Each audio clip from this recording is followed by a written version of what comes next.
You know what you call the only Type 9C German U-boat left in existence? America's. Today we're talking about the time that America stole an entire German submarine and then stuck it in the middle of Chicago. I mean, when America strategically transferred a piece of equipment to an alternate location. But first...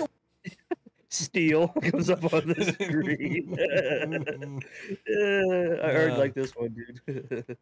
Welcome to Unflinching and Unfiltered. I am Wic Z. And I'm Z. And as he said, in this one, we're reacting to the time America stole a German U-boat, and it's now sitting in Chicago. I mean, okay. Tactically acquired a German U-boat. Yeah, on purpose. Yeah. So there's a saying in the military that there's only one thief in the military. Everyone else is just trying to get their shit back. Yeah, I've heard this one. I like that. But we're going to jump into it here, not waste any time, and see what this one brings us. You know what you call the only Type 9C German U-boat left in existence? America's. Today we're talking about the time that America stole an entire German submarine and then stuck it in the middle of Chicago. I mean, when America strategically transferred a piece of equipment to an alternate location. But first, a word from our sponsor. This video is brought to you by Warwood Tools, a family-owned business that for over 160 years has been making sledgehammers and axes right out of West Virginia using American carbon steel. And to this day, they still make all their tools using World War II era drop hammer forging. So if you want some tools that are going to outlast you, I would recommend Warwood Tools, and I'll have them linked in the description down below. Moving on. Okay. If you want to watch the original video, it will be linked in the description down below. And also head on over to his channel and support him. He does really good videos. This guy's awesome. In context, in case you don't know, during World War II, American supply lines to the European theater were absolutely devastated by German U-boats, aka submarines. These German U-boats are credited with sinking over 2,700 American ships, totaling in over 14 million tons of American ships and supplies that were at the bottom of the ocean. Because of this, America would form what is known as hunter-killer groups, task forces of American ships who were sent out, and their entire job was to hunt and destroy these enemy submarines. Because that's just how America gets down. We don't believe in self-defense, we believe in self-offense. It's way more efficient. And that's pretty much all the context you need. So, April 4th, 1944, a hunter-killer group known as Task Force 22.3 would set out, engage, and destroy the German U-boat 515. Absolutely everything went according to plan. Nothing was out of the ordinary. They hit it with depth charges, critically wounding the submarine, forcing it to surface one last time to allow the crew to escape before the submarine would sink below the ocean waves forever. But it was on this particular day that the American commander Daniel Gallery would take unique notice of the fact that the German submarines always surfaced to allow their crew to escape, and he decided that he was going to do something unprecedented, something that no American sailor had done since 1815. He was going to send out a boarding party and steal that enemy submarine. He immediately puts a plan into action, assembling two separate boarding parties, each to be comprised of one officer and 8 enlisted men. And these 8 enlisted men are going to be the top 8 guys that you would absolutely want on hand to be able to address any problem that could arise with keeping this submarine from sinking to the ocean floor. People like the electrician, the machinist, the boatswain's mate, the torpedo technician. Oh, and the photographer. Yeah, one of the 8 people going on the extremely dangerous and important... Well, yeah, if we didn't learn anything from the time the Russian ship showed up, they're taking pictures for history. Right, now they have a reason, dude. Yeah, he stole it because they needed some pictures, man. One of the 8 people going on the extremely dangerous and important mission is going to be a photographer because, you know, Pixar didn't happen, right? America's about to do some gangster shit. You best believe we're going to designate somebody to stand in the corner with the camera and yell "World Star" while we do it. Oh, June 1st, 1944, Task Force 22.3 receives intel that there's an enemy submarine operating off the coast of Africa. That submarine would turn out to be U-boat 505, and they would head to it immediately. And this poor U-boat has absolutely no idea what's coming for it, because at this point in time, this task force is comprised of the flagship and escort carrier, the USS Guadalcanal, as well as 5 destroyer escorts, the USS Pope, the Pillsbury, the Jinx, the Chatelaine, and the Flaherty. And if you don't know, probably gonna turn around and run, dude. Tell ya, it makes you wonder how the hell they come up with some of these names. Yeah, I have no idea. They're always kind of cool too. I mean, yeah, that's awesome, dude. Like, that's the best ship name. Just don't poke it. Yeah. USS Pope, the Pillsbury, the Jinx, the Chatelaine, and the Flaherty. And if you don't know what a destroyer... Now, I do know the aircraft carriers are usually named after states. That I do know. Huh, is that right? So you got like the USS New York, stuff like that. See, I didn't know that. I did not know that. I'm pretty sure it's aircraft carriers that are named after states. One of the ships are named after states. Your escort is at this point in time, it is a ship that has one job and one job only, and that is to fuck up enemy submarines. Okay, this hunter-killer group is rolling up on this U-boat like Debo on a beach cruiser. Somebody's about to have a bad day, and it's probably not going to be them. Oh, fuck. Hide your crap, dude. Oh, my Jesus. God. June 4th, 1944, after 3 days of chasing down this U-boat, they would finally catch up to it, and the USS Guadalcanal would immediately scramble 2 Grumman F-4F Wildcat fighters as the rest of the destroyer escorts made their way towards the submarine. U-boat 505 was already submerged and underwater, but the Grumman F-4F Wildcat pilots are able to see the long dark shadow of the submarine underneath the water because it's broad daylight. And once they confirm that it is in fact an enemy submarine, the destroyer escorts begin loading their hedgehogs to fire upon it. If you don't know what a hedgehog is, it is the most feared anti-submarine weapon in all of World War II. It is like a fully automatic mortar capable of firing over a wide area. Once these mortars hit the water, they can plunge into the depths of the ocean at 33 feet per second, and as soon as they make impact with anything, they will explode and destroy it. The hedgehogs would detonate early, not scoring a direct hit, but still rocking and damaging the submarine, jamming its propeller, and putting out its lights. Quickly realizing they hadn't done enough damage, the destroyer escorts above would begin launching depth charges. The depth charges would rupture the hull of U-boat 505, and the entire submarine would be forced to surface one last time as a hatch would open and all the German sailors would begin flooding out onto its deck and into life rafts. At this point, the American boarding party grabbed their Tommy guns, hopped in their whaling boat, and made their way over to the submarine. We be hunting whales. Grab their Tommy guns. Yeah. Oh my God. Raid a U-boat with a fucking Tommy gun. Yeah. Could you imagine? No. Hell no, dude. These guys were just built different, you know what I mean? Guns, hopped in their whaling boat, and made their way over to the submarine. They received no resistance from the Germans as they made their way down you got Tommy guns, man. Yeah. Yeah, it's like, do you want to survive and get off the sinking sub, or do you want to stay and fight? Yeah, no, I'm gonna surrender, dude. What do I got? A Luger in my pocket? You know what I mean? Like, yeah, if you're lucky. They got Tommy guns. Yeah. Their way over to the submarine. They received no resistance from the Germans as they made their way down the hatch into the sub and began working on it to try to save it. Okay, timeout. I need to make sure that you fully grasp how ridiculous what these Americans are about to do actually is. Okay, you have a German U-boat that is so critically damaged that the 50 men that have been living on this U-boat, that have been trained on this U-boat, this U-boat has controls in their language and in their units of measurement. And they have decided cumulatively... Fuck the metric system. That, hey, this thing is so damaged that we need to run for our lives. And then, while they were evacuating, they would also place scuttling charges, which are large explosive devices that detonate, ensuring that the ship sinks so that America can't retrieve it. So not only is the situation so bad that 50 of them can't fix it, but they made the situation worse on their way out. And you now have 9 Americans, one of which is a fucking camera guy, going in there to do what they couldn't pull off. This mission is seemingly impossible and borderline insane, but they do it anyways because America. So they get inside the sub and begin going to work immediately. The torpedo... The captain? Oh, Jesus. How does he get authorization to let some other guys go do something? I definitely don't... Yeah, I definitely don't think it was the president that signed off on it. No, bro's like, just, hey, go fucking take that thing, will you?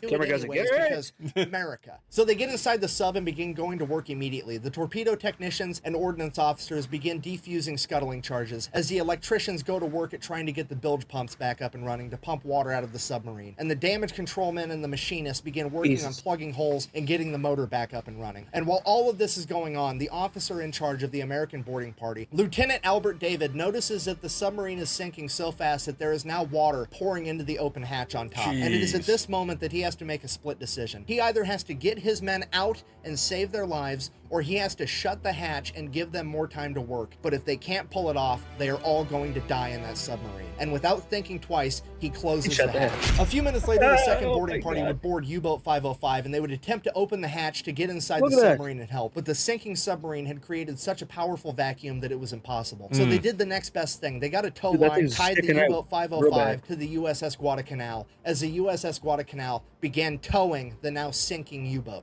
Oh my God, they used an aircraft carrier as a fucking tugboat. Yep. and I guess it worked. Wow. Do you see that thing? That crap's like Yeah. Oh yeah, they're fucked if they don't get that pull done. it so it's slightly up a little bit more. Yeah. Oh my god.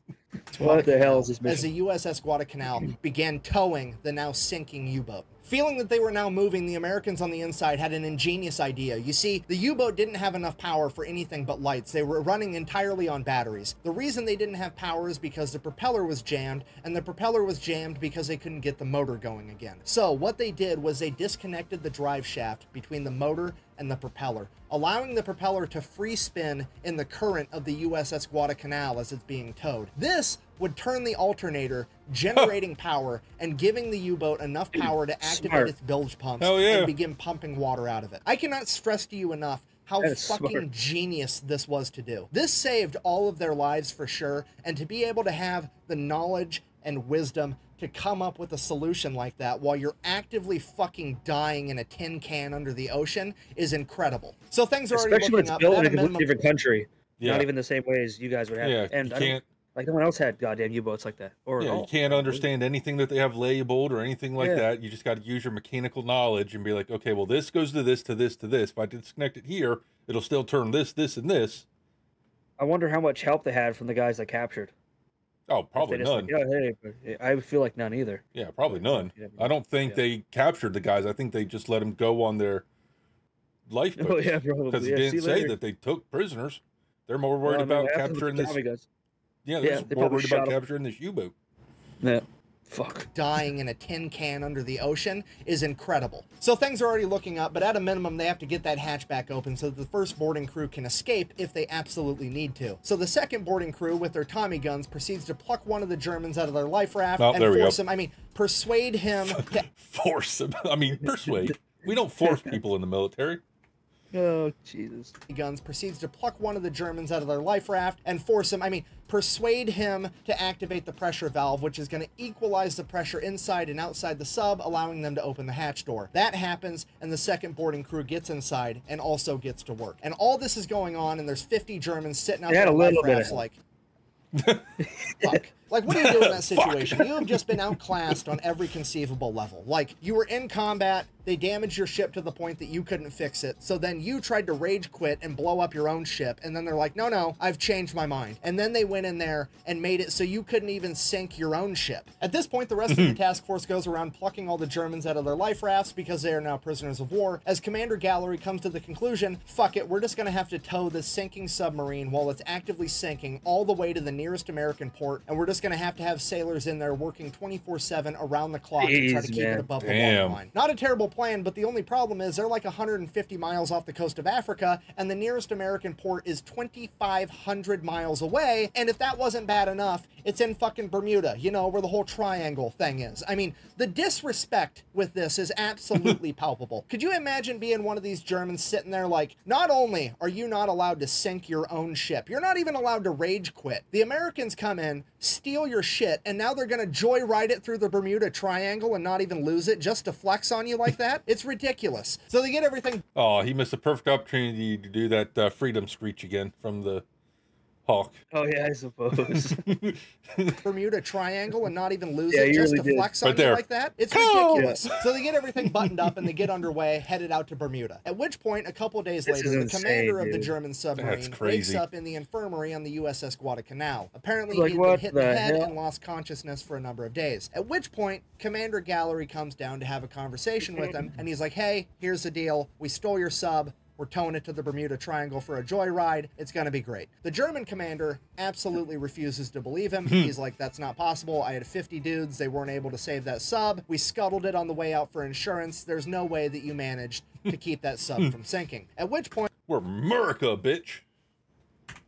On the way out for insurance, there's no way that you managed to keep that sub from sinking. At which point, Commander Gallery is like, oh, well, yep. Here's all the shit from your office that's distinctly not waterlogged. Also, if you look out the window, we're towing your submarine behind us right now. At which point, the German officer completely loses his shit. He starts crying. He's completely inconsolable. He's like, when my chain of command finds out that this happened, they're going to torture me, and then they're going to kill me. Or the other way around. I don't know. This is absolutely terrible. But Commander Gallery, being the cool guy that he is, he's like, hey, buddy, pal, friend, you're going to sit in a nice POW camp for the duration of the war. we're going to win, and by the time you get to go back home, you're not going to have a chain of command, and all of your leadership infrastructure is going to be completely dismantled. I wouldn't worry about it. Didn't really make him feel better, but I thought it was funny. Now, so they're still making their way towards that big triangle thing, but pulling this submarine and keeping it from taking on water is a constant struggle, and it's starting to look like they're not going to be able to keep enough water out of this submarine long enough to get it all the way to Bermuda. So they start interviewing Germans, trying to find one with technical knowledge that would be willing to help them keep it afloat. And that is when they come across a young German sailor by the name of Felix Ewald, and he would inform them that not only is he not German, he's definitely not a Nazi, and he's certainly not a fan. He was conscripted when the Nazis invaded Poland, and he was basically being forced to be there. Oh, wow. And that if America wanted help, he was happy to do so. So he would immediately go to work helping the Americans keep the submarine afloat the entire time as they traveled back to Bermuda. As the remaining German POWs began asking questions, what happened to Felix? What happened to Ewald? Where is Ewald? And they began looking for him every chance they got, searching everywhere they could find him. The Americans had told him that they killed him, but they didn't believe it because they knew he was Polish too. So they just kept looking and looking, scanning everywhere. And this would be the inspiration for the childhood book, Where's Waldo? I'm just kidding. I made that part up. Anyways, with the help of... Jesus, dude. I'm like, what the hell's he going with this? Fucking hilarious if that was true. No, I can't even imagine, dude. But I don't know how he thought of that, dude. That was goddamn genius. That's awesome. I love this guy. Yeah, dude, he had me going for a second. I'm like, okay. No, that don't sound right. The inspiration for the childhood book, Where's Waldo? I'm just kidding. I made that. Serious look on his face. Help of Felix, they managed to tow this submarine all the way to Bermuda. They get it fixed up. It's definitely not going to sink. At which point, they get to go in and really start looking at what intel they had managed to gather. And holy shit, there is an up-to-date, active Enigma cipher machine on board. This is what the Germans were using to send all their secret military communications, and it could prove absolutely invaluable. They also had a bunch of up-to-date ciphers and a bunch of other documents that were deemed so important that they were printed on water-soluble paper so that if the boat did sink and these documents got wet, they would completely disintegrate and be unrecoverable. It is at this point that the American leadership decides the Germans have to think that this boat went down and everyone died. We cannot let them know that we have this information because now we're going to be able to decode all of their secret transmissions, and we don't want them to change the code. So they take U-Boat 505, they actually paint it to look like an American submarine, and then start referring to it as the USS Nemo, which if you don't know is Latin for no one. They then take all the German POWs from U-Boat 505, send them to Louisiana, where they are going to be completely segregated from all the other POWs, so nobody knows who they are or where they came from. All the American sailors are then ordered to turn over all of the souvenirs that they gathered out of U-Boat 505 and to shut the fuck up about it. And as far as anyone on the planet needs to be concerned, this U-boat is at the bottom of the Atlantic Ocean, 150 miles off the coast of Africa. Nobody can know that we have this. Buh! If those Germans weren't allowed to write home through the Red Cross, that's technically a Geneva Convention violation. Buh! First of all, when you're on the winning... Goddamn keyboard warriors. It's good, dude. Even at the helmet. Look at him, for God's sake. This looks like a couple of these guys getting their chat every once in a while. Yeah. Jesus Christ. Well, actually, I wish you could take a picture and like put pictures to people's comments. I'd just send this, dude. Oh yeah, just right like that. 100%. Cut them out, make them transparent, send them right in the fucking. Yep, 100%. This is you, guy. Allowed to write home through the Red Cross, that's technically a Geneva Convention violation. Buh! First of all, when you're on the winning side, those aren't actually rules, they're more like suggestions. The code is more what you'd call guidelines than actual rules. Yeah. Secondly, let's just be honest here. If you were a POW in World War II and the worst thing that happened... They always do say the victor is the one that writes history. That's how she goes. Yep. Secondly, let's just be honest here. If you were a POW in World War II and the worst thing that happened to you is you weren't allowed to write home while you were being well-fed and treated with dignity, you came out on top. All right, so somehow the United States manages to keep this thing a complete secret until May 7th, 1945, when Germany issues their unconditional surrender. And it is at this point that the smack talking can now commence, because now... I can't believe that's pretty good. That was able to be kept a secret. They probably just figured, you know, that's fucking they would crazy. Have no way to tell. Yeah, dude, that's. You think someone would have said something and leaked it? Not. Wow. issues their unconditional surrender. And it is at this point that the smack talking can now commence, because now we are going to take this submarine, you know, the only remaining Type 9C German sub left on the planet, even though they manufactured hundreds, we sunk all of them, except for this one. Now, we're going to drive that bitch to Philadelphia and use it to raise funds, and anybody that buys a bunch of war bonds can get a guided tour of this German sub, because a lot of people quit buying war bonds after Germany surrendered because they thought the war was coming to an end, and we were still fighting the war in the Pacific against the Japanese. So this was like a huge fundraising opportunity, and that's exactly what they did. They sold a ton of war bonds. As soon as that started slowing down, hey, we'll tow it to another major U.S. city. They towed it up to New York. Then New York bought a bunch of war bonds. And then World War II would finally come to an end when Japan issued their unconditional surrender, and now we've got this German submarine, and we don't know what to do with it. So the U.S. government does what the U.S. government do, and they're like, hear me out. What if we shot nuclear bombs at it for science? For science. At which point, Commander Gallery, who's now an admiral, chimes in and is like, no, I stole that thing fair and square. We're keeping it. I stole that thing fair and square. Fair and square. That's the perfect sentence, dude. Admiral chimes in and is like, no, I stole that thing fair and square. We're keeping it. So he ends up orchestrating a deal with the city of Chicago where the U.S. government will donate the submarine to the city of Chicago as long as the city pays to have it shipped all the way there. And that's exactly what happens. They took a Type 9C German submarine, the whole thing, in one piece, and put it in Chicago, you know, like the major city that's the most inland of any other city in America. It's literally fucking 2 Germanys into America. Yeah. Yes, that is to scale. An incredible logistical feat is the icing on the cake for one of the most amazing and utterly disrespectful stories to ever come out of World War II. And I'm happy to say that if you would ever like to go see U-Boat 505, you still can, because it is still in Chicago today at the Museum of Science and Industry, huge, where it currently sits as a proud member of the second largest navy on the planet, America's fleet of museum ships. Thank you for watching. Best way to support the channel is go buy some merch at thefatelectrician.com. Quack bang out. On June 19th, or the U-505 you can also check out our merch. Bermuda, and there remains, as a prize of war, one less wolf to hunt with the pack. Wow. One less wolf to hunt with the pack. Yep. Dude, well said. So I've read some of the comments on the video before we watched it. Okay. Someone went to go tour the U-boat in Chicago.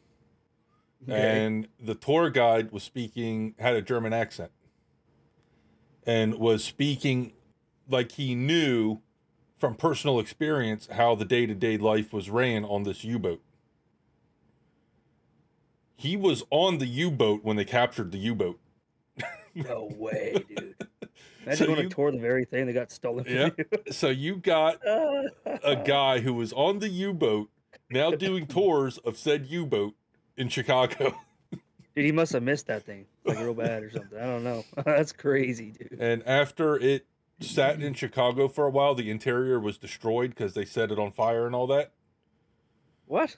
Really? Yeah, the interior was like done for. Rusting, fire damage, you name it. Oh, yeah, I suppose it took a lot of big beat. The German company that made the U-boat said, we will restore it to its original for free, but we're the only ones that touch it. Huh.